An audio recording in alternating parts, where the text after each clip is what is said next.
Hello friend, नमस्कार। Friend, जैसा कि हम लोग जानते हैं कि लोकसभा इंटरप्रेटर एग्ज़ाम के प्रथम चरण की परीक्षा का कार्यक्रम निर्गत कर दिया जा चुका है। इस कार्यक्रम के अनुसार जो परीक्षा की तिथि निर्धारित की गई है वह 26 जून से लेकर के 15 जुलाई तक है। शुरू के जो 2 दिन है वह रीजनल लैंग्वेज में देने वाले दुभाषीय के लिए है। इसके बाद जितने भी तरह के डेट्स रखे गए हैं वे अंग्रेजी हिंदी दुभाषीय के लिए रखे गए हैं। अर्थात क्या है कि कंपटीशन टफ किनके लिए होने वाला है, जो अंग्रेजी हिंदी दुभाषीय के लिए अप्लाई किए हुए हैं। फ्रेंड, कैसे इस एग्ज़ाम के लिए आपको तैयारी करना है, अर्थात इस चरण के लिए जो पहला चरण है इसके बारे में हम जानते हैं कि पहला जो चरण है वह है ओरेशन का, अर्थात वक्तृत्व की परीक्षा होगी। अर्थात व्याख्यान आपको देना है, अर्थात आपको भाषण की शैली में आपको अपनी बात को रखना है। जैसा कि हम लोग जानते हैं कि अंग्रेज़ी और हिंदी पर आपको 7 शीर्षक मिलने वाले हैं और 7 शीर्षक में कोई एक शीर्षक को चुनना है और वो ऑन द स्पॉट चुनना है, वहीं पर आपको चुनना है और वहीं पर आपको तत्क्षण चुने गए शीर्षक पर आपको ओरेशन देना है, आपको भाषण देने हैं, व्याख्यान देने हैं। और यह भी हम लोग जानते हैं कि 3 मिनट ही आपको इसके लिए दिए जाएंगे और 3 मिनट में आपको बोल करके निकल जाना है। 3 मिनट में आप किस किस तरह के चीज़ों का समावेश करेंगे, 3 मिनट में आप निष्कर्ष भी दे देंगे, इस चीज़ पर आपको वहाँ पर ध्यान देना है। हालांकि हम लोग आज के इस सेशन में एक एक चीज़ पर विस्तार से चर्चा करेंगे कि आप किस तरह से इस चरण में ज़्यादा से ज़्यादा अंक आप अर्जित कर सकते हैं। और साथ ही साथ हम लोग एक उदाहरण भी लेंगे, अर्थात एक वक्तृत्व भी दे करके देखेंगे, है ना। मैं एक अंग्रेजी का आपको मैं एक स्पीच सुनाऊंगा, 3 मिनट के करीब वो रहेगा। मैं बस अंदाज़न मैं बोलने का प्रयास करूंगा। मेरा मकसद यही रहेगा कि आप किस तरह से किसी भी चुने गए शीर्षक के बारे में आप बोल सकते हैं अच्छी तरह से, ठीक है। तो इससे शायद आपको अच्छा खासा आइडिया प्राप्त होने वाला है। आप शुरू से लेकर के अंत तक इस सेशन को अवश्य देखिएगा। फ्रेंड, जैसा कि हम लोग विज्ञप्ति में ही पढ़ा है कि आपको 6 तरह के मापदंडों पर काम करना है। सबसे पहला मापदंड मैं संक्षेप में बता दूं, क्योंकि इसके पहले वाले वीडियो सेशन में मैंने 6 तरह के पैरामीटर्स अर्थात मापदंडों के बारे में काफ़ी विस्तार से बताया है। हम लोग संक्षेप में जान लें कि सबसे पहला जो मापदंड है जिस पर आपको काम करना है वह है धारा प्रवाह अर्थात फ्लुएंसी।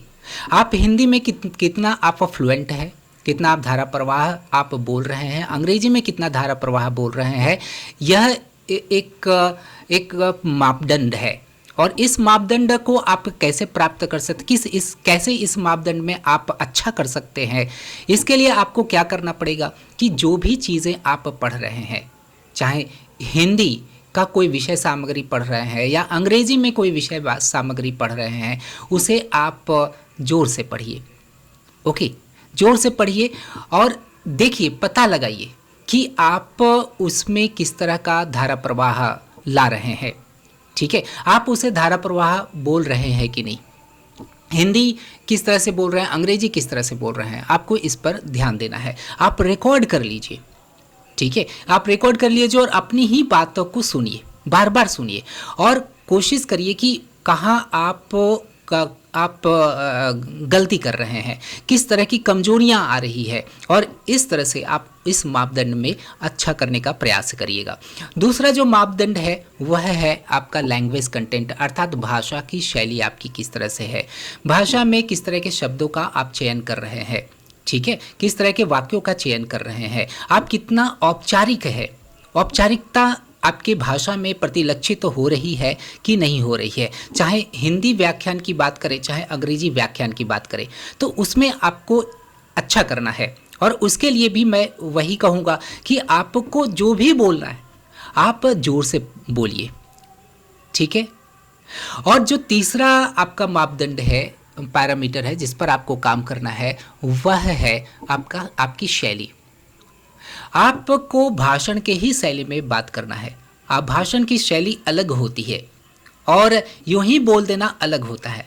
पढ़ने के मोड में आपको नहीं रखना है खुद को, आपको भाषण की शैली में आपको बात करना है। कई तरह के प्रश्न परीक्षार्थियों की तरफ से आता है कि सर अगर शुद्ध हिंदी में बोला जाए तो यदि उसमें अंग्रेजी के भी शब्द आ जाएं तब ऐसी स्थिति में क्या किया जा सकता है। तो देखिएगा कि हिंदी यदि बोल रहे हैं तो स्वभावतः क्या होता है कि अंग्रेजी के कुछ शब्दों का समावेश उसमें हो जाता है। आपको घबराना नहीं है, वहाँ पर शब्दों के कारण से आप अपने धारा प्रवाह में किसी भी तरह की कोई कमी आने नहीं दीजिएगा। आप धारा प्रवाह बोलते चले जाइएगा, लेकिन प्रयत्न ज़रूर करिएगा कि आप कम से कम हिंदी व्याख्यान में, हिंदी के वक्तित्व में आप कम से कम अंग्रेजी के शब्दों का समावेश करें, और यह अभ्यास से ही आ सकता है।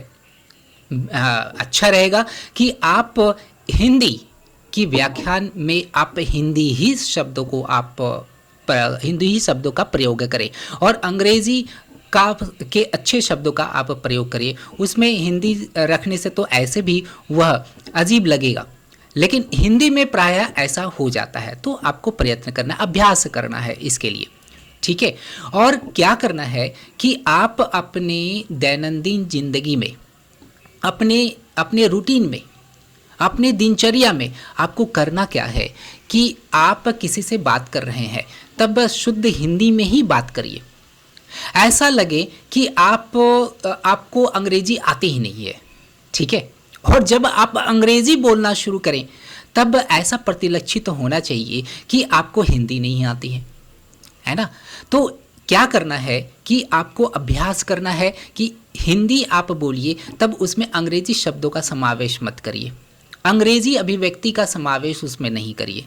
और यदि आप अंग्रेजी बोल रहे हैं तब अंग्रेजी को भी आप उसी तरीके से, उसी शैली में आप वहाँ पर अपनी बात को रखिए, ठीक है। और साथ ही साथ एक और आपको काम क्या करना है कि आप जो भी चीज़ पढ़ रहे हैं प्रासंगिक चीज़ें ही पढ़िए। मैं आपको कभी भी यह सलाह नहीं दूंगा कि आप अखबार पढ़ रहे हैं तो आप बस पढ़ने के मकसद से आप उसको पढ़ रहे हैं, नहीं। समय कम है, आपके पास समय कम रहने के कारण से आपको करने क्या है, आपको करने हैं कि प्रासंगिक चीज़ों को ही पढ़िए। मैंने शीर्षक को सुझा दिया है, शीर्षक मैंने दे दिया है कि कौन कौन से शीर्षकों पर आपको काम करने हैं, ठीक है। तो शीर्षक जितने भी आपको मिले हैं उन्हीं शीर्षकों पर आपको काम करने हैं। आप उस पर लिखिए, 350-400 शब्दों में देख लीजिएगा कि आपकी गति क्या है, पढ़ने की गति क्या है। कोई ऐसे हैं जिनकी जो पढ़ने की गति है वो थोड़ा सा तेज़ है, और तेज़ गति से आप यदि पढ़ते हैं तब देख लीजिएगा कि आप 3 मिनट में आप निष्कर्ष तक कितने शब्दों का समावेश आप कर सकते हैं। 350 शब्द आप 3 मिनट में पढ़ रहे हैं या 400 शब्द आप 3 मिनट में पढ़ रहे हैं, ये चीज़ का पता लगाना होगा, आपको मूल्यांकन करना होगा। आप लिखिए और स्टॉप वॉच लगाइए अपने मोबाइल में और पता लगाइए कि आप 3 मिनट में कितने शब्द भाषण की शैली में आप रख सकते हैं, कितने शब्दों को रख सकते हैं। ऐसा नहीं कि आप रीडिंग मोड में आप पढ़ दिए, तब रीडिंग मोड में तो आप 400 शब्दों तक आप बोल सकते हैं 3 मिनट में, लेकिन 3 मिनट में देखिएगा आप अपनी गति को देखते हुए भाषण की शैली में आपको अपने शब्दों की गणना करना है, ठीक है। तो ये चीज़ करना बहुत ही ज़रूरी हो जाता है। और शैली रखिए, भाषण की ही शैली रखिए। और इसके बाद फिर उच्चारण आपकी कैसी होती है, उच्चारण पर आपको ध्यान देना है कि आप हिंदी का उच्चारण सही रूप से कर पा रहे हैं कि नहीं, उसमें औपचारिक शब्दों का आप समावेश कर रहे हैं कि नहीं, है ना। और अंग्रेजी के बारे में भी आप ऐसा ही सोचिए कि आपका उच्चारण अच्छा होना चाहिए। आप जो भी चीज़ पढ़ रहे हैं, चाहे आप हिंदी में व्याख्यान दे रहे हैं या अंग्रेजी में व्याख्यान दे रहे हैं, आपको ध्यान यह रखना है कि उसमें उतार चढ़ाव है कि नहीं। उतार चढ़ाव है तब समझिए कि आपकी शैली भाषण वाली है, ठीक है। आप उस मापदंड में अच्छा कर रहे हैं, ये मापदंड आपको इस मापदंड पर आपको अच्छा करना है।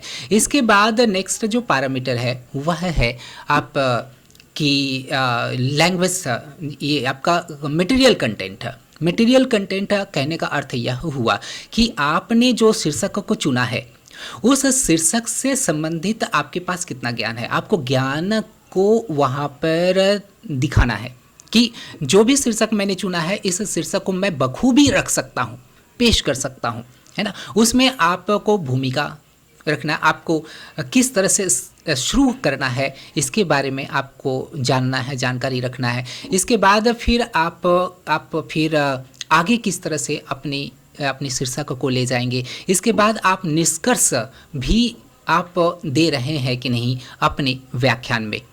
तो ये इन सभी चीज़ों पर आपको क्या है ध्यान देना है। और जो अंतिम जो आपका जो मापदंड है, पैरामीटर है, वह है आपकी आवाज़। आपकी आवाज़ दबी हुई नहीं होनी चाहिए, आपकी आवाज़ काफ़ी ऊंची भी नहीं होनी चाहिए। भगवान बुद्ध कहते हैं ना कि एक तार के तार को इतना भी मत खींचो कि तार टूट जाए, और इसको इतना भी मत खींचो कि इससे कोई धुन ही न प्राप्त हो। इसको उतना ही खींचो जिससे कि काफ़ी सुरीली आवाज़ उससे निकल सके। तो उसी तरह से आपको एक मध्यम मार्ग को अपनाना है जिसमें कि आपकी आवाज़ क्या होनी चाहिए, आपकी आवाज़ न तो ज़्यादा ऊंची होनी चाहिए, उसका पिच न तो ज़्यादा ऊंचा होना चाहिए, न तो आपका पिच काफ़ी डाउन या दबा हुआ होना चाहिए, वो उसमें मिठास होना चाहिए। आपकी आवाज़ सुन करके ही जो वहाँ पर आपको परीक्षक जो है वो आकर्षित हो सके, वो इस मापदंड में, इस पैरामीटर में आपको अंक ज़्यादा से ज़्यादा दे सके। ये हुआ कि विज्ञापन में इतने सारे जो मापदंड दिए गए हैं उस पर छोटी सी बात। इसके अलावा आप लोगों को अब कुछ विशेष चीज़ों पर ध्यान देने की आवश्यकता है। सबसे पहला क्या है कि सबसे पहला पॉइंट कि आप ये जानिए, ये सबसे पहले मान करके चलिए, इस चीज़ को मान करके आपको ऑडिशन टेस्ट के लिए खुद को तैयार करना है कि आप किसके समक्ष में खड़े होने वाले हैं। ठीक है, आपकी शैली कैसी होनी चाहिए, आपका जो अभिवादन है, आप कैसे शुरू कर सकते हैं अपने व्याख्यान को, है ना। यह समझ लीजिए कि वहाँ पर आप दरअसल जिस तरह से साक्षात्कार में क्या होता है कि जो परीक्षार्थी होते हैं उनको एक एक करके बुलाया जाता है ना। तो उसी तरह से इसमें भी संभावित जो चीज़ है कि आप लोगों को एक एक करके वहाँ पर बुलाया जाएगा, और एक व्यक्ति रहेंगे जो किसी भी तरह का कोई अगर तकनीकी कुछ खराबी आती है तो या कुछ विशेष तरह के निर्देश देने के लिए वो वहाँ पर रह सकते हैं। आपको वहाँ पर व्याख्यान देने हैं, ठीक है, और कैमरा लगा हुआ रहेगा जहाँ पर आपकी शारीरिक मुद्रा, आपका हाव भाव देखा जाएगा परीक्षक के द्वारा, जो कि बिहाइंड द सीन होगा, जो कि पर्दे के पीछे रहेंगे, है ना। और यही संभावना है वहाँ पर। ओके, तो उसी अनुरूप आपको तैयार करना है। ये नहीं कि आप बहुत बड़े भीड़ में आपकी परीक्षा ली जाएगी, आपको बोलने के लिए कहा जाएगा, आपको व्याख्यान देने के लिए कहा जाएगा कि आप इस तरह से बोलिए। ऐसा नहीं है, आपको एक मोटिवेटर के रूप में वहाँ पर नहीं समझा जाएगा। आपको वहाँ पर as a student, as a परीक्षार्थी वहाँ पर आपके साथ डील होने वाली है, ठीक है। तो इस बात को आपको ध्यान रखना है और इसी अनुरूप आपको तैयारी भी करना है। दूसरी क्या महत्वपूर्ण बात आपको याद रखना है कि आप किस तरह से शारीरिक मुद्रा को वहाँ पर अपनाते हैं, यह बहुत ही महत्व रखता है। ये नहीं कि आप अपने शरीर को लुंज पुंज वहाँ पर रख देते हैं और जो चेहरे का जो भाव है वो भावहीन हो जाता है ना। आपके चेहरे पे अगर बोलते समय में थोड़ी सी मुस्कान आवे तो काफ़ी अच्छी बात होगी। उसमें भाव होना चाहिए, आपका चेहरा ब्लैंक नहीं होना चाहिए, उसमें रुचि होनी चाहिए, उसमें उत्सुकता होनी चाहिए, उसमें एक्साइटमेंट, हर्ष होनी चाहिए, ठीक है। तो कहने का मतलब मेरा यही हुआ कि आप अपने चेहरे को भावहीन मत रहने दीजिएगा, ठीक है, क्योंकि आप व्याख्यान देने के लिए जा रहे हैं। आप जो परीक्षक है उसको आप आकर्षित करने के लिए जा रहे हैं, और आकर्षित अपनी शारीरिक मुद्रा, अपने हाव भाव के ही मार्फत कर सकते हैं, तो ये दूसरा आपको बिंदु ध्यान रखना है। और तीसरी जो महत्वपूर्ण बात है आपको याद रखना है कि जो अधिकांश जो परीक्षार्थी है उनका यह प्रश्न रहता है कि कैसे व्याख्यान की शुरुआत किया जाए, किस तरह से शुरू किया जाए, है ना। जैसा कि यह बात यहाँ पर स्पष्ट होती है कि वहाँ पर जो देखने वाले ही नहीं होंगे, सुनने वाले ही नहीं होंगे, तब ऐसी स्थिति में जो अभिवादन किसको किया जाएगा, है ना। तो आप जस्ट आप नमस्कार करते हुए आप आगे बढ़िए, ओके। और साथ ही साथ ये चीज़ आपको याद रखना है कि आप शुरू कैसे करेंगे ये बहुत ही महत्व रखता है। अब शुरुआत आप जैसे मान लिया जाए कि आपको कोई एक शीर्षक मिला, वह और सीधी सी बात है कि 7 शीर्षकों में आप कोई एक ऐसा शीर्षक चुनेंगे जो जिसके बारे में आप अच्छी तरह से जानते हैं, और वहाँ पर सामान्यतः ऐसे ही शीर्षक आपको मिलेगा, ज़्यादा कठिन मिलने वाला नहीं है। लेकिन ध्यान रखिएगा कि कई तरह के आपको शीर्षक पर काम कर लेने की आवश्यकता है। कई तरह के शीर्षकों पर आप काम करिए। ज्ञान बहुत ही यहाँ पर मायने रखता है। ज्ञान नहीं रहेगा तो फिर आप वहाँ खड़े रहेंगे और पूरी तरह से आपके चेहरे पर हवाइयाँ वहाँ पर उड़ने लगेगी, आप कुछ नहीं बोल पाएंगे, पूरी तरह से ब्लैंक हो जाएगा दिमाग। तब ऐसी स्थिति में आपका तो चयन तो नहीं हो सकता है, तुरंत आप वहाँ से बाहर कर दिए जाएंगे, ठीक है। इसलिए ज्ञान हर चीज़ में आवश्यक होता है, इसलिए ज्ञान पर आप काम करिए, ओके। और ज्ञान कैसे अर्जित करेंगे? जो भी चीज़ें आप पढ़ रहे हैं, जितने भी समय आपको मिल रहा है, आप ज्ञानवर्धक चीज़ जो एग्ज़ाम में आने वाला है, जो मैंने शीर्षक सुझाए हुए हैं, उन्हीं शीर्षकों पर आप लिखिए।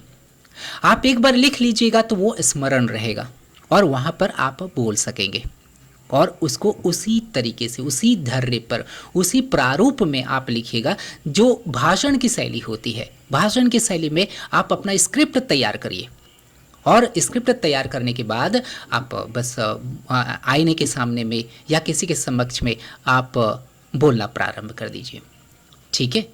और एक महत्वपूर्ण बात आपको याद रखना है, मैं जेस्टिकुलेशंस की यहाँ पर मैं बात कर रहा हूँ। जेस्टिकुलेशन मतलब शारीरिक मुद्रा की, हाव भाव मतलब जेस्चर हो गया, है ना। चेहरे की का जिस तरह से आप इस्तेमाल करते हैं, किस तरह से आप उसमें भाव रखते हैं, वही जेस्चर हुआ। और पोस्चर जो हुआ वो शारीरिक मुद्रा है, ठीक है। तो एक चीज़ ध्यान रखना है कि कई तरह के कैंडिडेट्स ऐसा करते हैं कि हाथ क्या है, व्याख्यान देते समय में हाथ काफ़ी ऊंचा हो जाता है। देखिएगा कि कंधे से नीचे ही आपका हाथ होना चाहिए, कंधे से ऊपर आपका हाथ नहीं होना चाहिए। बोलते बोलते समय में कुछ इस तरह से बातें हो जाती, कुछ ऐसे, कुछ इस तरह से। तो इस तरह का आपको शारीरिक मुद्रा को अपनाना वहाँ पर नहीं है। कोशिश करिए कंधे से ही नीचे आप थोड़ा सा हाथ वगैरह हिला सकते हैं, लेकिन ज़्यादा आपको हिलाने की आवश्यकता भी नहीं है, ठीक है। आत्मविश्वास आप देखिएगा कि जो अंतर्राष्ट्रीय ख्याति प्राप्त जो नेतागण होते हैं, उन लोगों का आप शारीरिक मुद्रा देखिएगा, हाव भाव देखिएगा। उन लोग यह प्रयत्न हमेशा करते हैं कि वह कम से कम अपने बॉडी पार्ट को हिलाने का काम करते हैं, ठीक है। लेकिन हल्का फुल्का हिलाइएगा तो वो सहायक ही होता है बोलने के लिए। तो इस चीज़ पर आपको ध्यान देना है, ठीक है। तो ये हुआ कुछ विशेष तरह के महत्वपूर्ण बातें। अब जैसा कि मैंने कहा कि कुछ एक मैं उदाहरण देकर के भी बताऊंगा कि आप ओरेशन कैसे दे सकते हैं। एक मैं शीर्षक लेता हूं, खुद के लिए ही एक शीर्षक लेता हूं, या अंग्रेजी में मैं बोल करके दिखाऊंगा आप लोगों के समक्ष में कि आपका प्रारूप एक शीर्षक है। शीर्षक मैं लेकर के उसके बाद मैं प्रारूप बताऊंगा। शीर्षक मैं बता देता हूं कि शीर्षक है हमारा जो मैंने शीर्षक चुना है वह है, अंग्रेजी में मैं ओरेशन दूंगा, है ना। जो शीर्षक है वह है how make in India plan is making India self reliant. किस तरह से make in India plan Bharat को आत्मनिर्भर बना रहा है। चलते हैं हम लोग इसी पर एक ओरेशन लेते हैं, ठीक है। आप कुछ इस तरह से कहिए। नमस्कार, the topic I have chosen is how making India plan is making India self-reliant. Honorable Prime Minister Narendra Modi in the Independence Day speech in 2014 said, Make in India is a call to nation, to the world. Come, make in India. It was a call of the Prime Minister Modi to action to businessmen around the world to invest in India and help to make it a global manufacturing hub. This vision of his is now coming true. Once the country was underestimated, it was called a country of snake charmers, and its economy was almost based on imports. But since the work on a Made in India plan was initiated, the country is now making one stride after the other. Through various schemes for the promotion of Making India scheme, the country is now becoming a global manufacturing hub by promoting indigenous manufacturing across various sectors. The plan is focusing on attracting both domestic and foreign investments, enhancing infrastructure, streaming business regulations, and fostering innovations and skill development. It is a notable factor that from September 2014 in September to September 2021, India received FDI inflows of around 294 billion US dollar across various sectors including automobiles, electronics, defense, and construction. This increased investment has helped create jobs, boost manufacturing capabilities, and develop infrastructure.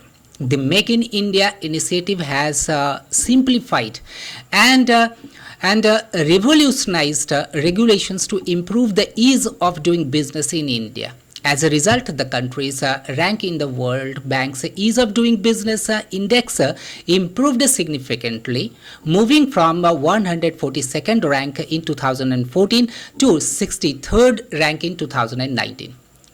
The Make in India plan has helped the domestic manufacturing increase considerably in 2022-23. The manufacturing sector is expected to grow by 12%. The plan has also helped to reduce imports. In 2022-23, the import of manufactured goods is expected to decline by 5%. The plan has set up a very friendly ecosystem for the ample growth of startups in India. Now the country has become the third to have the highest number of startups in the world. The country is very fast transforming into a developed country by promoting a sustainable development. In that capacity, it has established itself the fourth largest economy in the world. In the time to come, the country would become the world's third largest economy next to the USA and China. This is all because of the Make in India plan and the schemes promoting this. That is why the former World Bank President Jim Yong Kim said, Make in India is a win-win for both India and the world. It will create jobs in India, boost the Indian economy, and make India a more competitive player in the global economy. Thank you very much. तो friend, आपने इस तरह से देखा कि किस तरह से आपको ओरेशन देना है। यह अंग्रेजी में मैंने ओरेशन दिया। शायद आप एक बार दो बार आप इसे देखिएगा तो आपको समझ में आएगा कि इसमें किस तरह के कंटेंट दिए गए हैं, किस तरह से इसमें स्टार्ट किया गया है, किस तरह से आपको ओरेशन देने हैं, है ना। रीडिंग मोड में आपको नहीं बोलना है, ठीक है। रीडिंग मोड में खुद को नहीं रखना है। आशा करते हैं कि इस सेशन से आप बहुत कुछ सीखे। हम लोग अगले सेशन में जुड़ेंगे जहां पर हम लोग हिंदी में हम लोग वक्तृत्व लेने का प्रयास करेंगे। Wish you all the best. Thank you for your bright future.